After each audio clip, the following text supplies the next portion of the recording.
Good morning students. Sunil sir की इतिहास की कक्षा में आपका स्वागत है। हमारा लेसन चला हुआ है भक्ति और सूफी परंपराएं, 8वीं शताब्दी से लेकर 18वीं शताब्दी तक धार्मिक विश्वासों और परंपराओं में बदलाव। आज का जो हमारा विषय है वो है संत कबीर। जी हाँ, संत कबीर को आज हम समाज सुधारक के रूप में, प्रसिद्ध भक्ति कवि के रूप में पढ़ेंगे। उनके जीवन से परिचित होंगे और उनके उपदेशों और शिक्षाओं का वर्णन करेंगे। ये बहुत ही महत्वपूर्ण क्वेश्चन है। तो जो कबीर जी थे वो भक्ति काल के बहुत ही प्रसिद्ध संत थे और निर्गुण जो काव्य धारा है, निर्गुण भक्ति है, उसके वो अग्रणी संत थे। कबीर जो शब्द है वो अरबी भाषा से लिया गया है और अरबी भाषा में कबीर शब्द का जो अर्थ होता है वो होता है महान। कबीर जी का जो जन्म है वो उसको लेके काफ़ी मतभेद है, विद्वानों में काफ़ी विवाद है। उनका जन्म जो माना जाता है वो 1398 ईस्वी के आसपास माना जाता है, जबकि कुछ विद्वान उनका जन्म 1448 ईस्वी के आसपास भी मानते हैं। उनकी जो जन्मभूमि है वो काशी या वाराणसी मानी जाती है, जो उत्तर प्रदेश में है। और उनके जन्मभूमि के रूप में या जन्म स्थान से जिस तालाब का संबंध जोड़ा जाता है उसको लहर तारा ताल या लहर तारा तालाब भी कहते हैं। उनका जो मृत्यु हुई थी वो मगही या मगहर उत्तर प्रदेश में 1518 ईस्वी के आसपास मानी जाती है। ये माना जाता है कि कबीर जी का जो जन्म हुआ था वो हिंदू परिवार में हुआ था, लेकिन उनका पालन और पोषण एक मुस्लिम जुलाहा परिवार ने किया था। जो उनके पालन पोषण करने वाले माता पिता थे उनका नाम नीरू और नीमा था। उनकी एक पत्नी थी जिसका नाम लोई था और उनके दो पुत्र और थे। इसके अलावा आप देखेंगे जो उनकी कर्म भूमि थी वो काशी या बनारस या वाराणसी ही थी। एक ख़ास बात ये है कि जो कबीर जी थे वो अनपढ़ थे, इसके बावजूद उनको समाज के बारे में, धर्म के बारे में गहन जो था ज्ञान था। और उनके जो विचार हैं बाद में जो ग्रंथों में संग्रहित किए गए, उन ग्रंथों के नाम हैं कबीर पंथ, बीजक, कबीर ग्रंथावली, कबीर के दोहे और उनके कुछ शिक्षाएं या दोहे आदि ग्रंथ या गुरु ग्रंथ साहिब में भी शामिल है। जो उनकी भाषा थी वो भाषा सदुकड़ी या पंचमेल या खिचड़ी भाषा कहलाती है।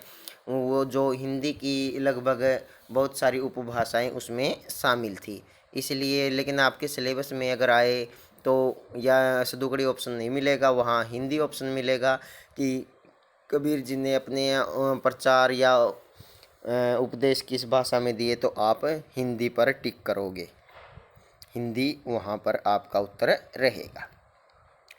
जो कबीर जी थे वो निर्गुण ब्रह्म को मानने वाले थे, निर्गुण ब्रह्म के उपासक थे। वो एक ही ईश्वर की उपासना पर बल देते थे, ईश्वर को निराकार मानते थे, अंधविश्वास धर्म पूजा के नाम पर होने वाले आडंबरों के विरोधी थे। उन्होंने जो ईश्वर को ब्रह्म कहा, ब्रह्म के लिए उन्होंने राम और हरि शब्दों का प्रयोग किया है। उनके लिए गुरु का जो महत्व था वो सर्वोपरि था। कबीर जी जो थे किसी भी विचारधारा से बंधे हुए नहीं थे, वो छंद विचारक थे, यानी खुले विचारों के थे। लोगों को समझने के लिए उन्होंने अपनी कृतियों में, अपने विचारों में जो जन सामान्य की भाषा थी उनका प्रयोग किया। संत कबीर आपको पता ही है कि भक्ति काल के जो प्रखर या प्रमुख साहित्यकार और समाज सुधारक थे। और उनका जन्म जो हुआ था हिंदू धर्म में हुआ था, लेकिन पालन पोषण मुस्लिम धर्म में हुआ था। इसलिए उनकी मृत्यु के बाद भी उनके अंतिम संस्कार को लेकर दोनों धर्मों के अपने अपने दावे थे। अब बात करते हैं कबीर जी के उपदेशों की। कबीर जी के जो उपदेश थे वो आज भी प्रासंगिक हैं और उनके उपदेशों में सबसे प्रमुख है निर्गुण ईश्वर की भक्ति। ये बहुत ही इंपॉर्टेंट क्वेश्चन है, बार बार आपके एग्जाम में आता है। आपके 4 जब कोड आएंगे क्वेश्चन पेपर के, एक कोड में ये पक्का मिलेगा, 2 में भी हो सकता है। तो उनके जो पहला उपदेश था या उनकी शिक्षा थी निर्गुण ईश्वर की भक्ति। जो कबीर जी थे वो ईश्वर को निरंकार मानते थे, निराकार मानते थे, उनका कोई आकार नहीं है। उन्होंने उसको अदृश्य माना और उनकी पूजा की है। वो एक ईश्वर में विश्वास रखते थे दूसरा क्या है, हिंदू मुस्लिम एकता में विश्वास। कबीर जी हिंदू और मुस्लिम एकता के पक्षधर थे। वो राम और रहीम को, अल्लाह और ईश्वर को एक ही मानते थे और वो ये मानते थे कि धर्म पर के नाम पर लड़ना व्यर्थ है। धार्मिक अंधविश्वासों का विरोध।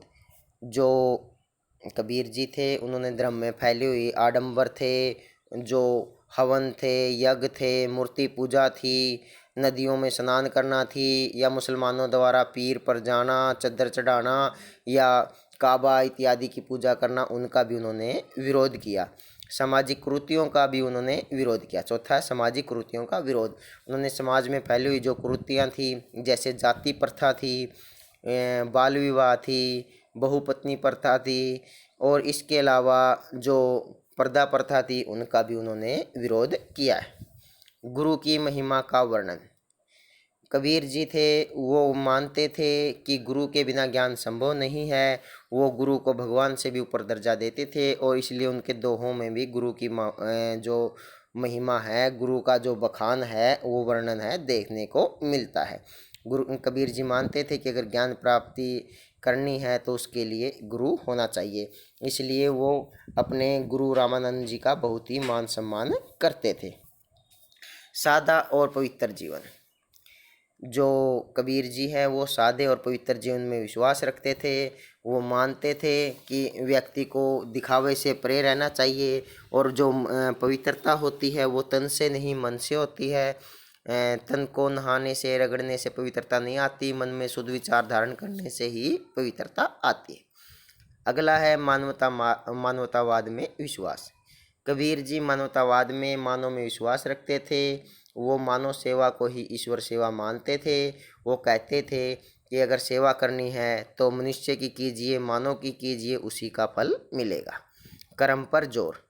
कबीर जी कर्म में विश्वास रखने वाले व्यक्ति थे।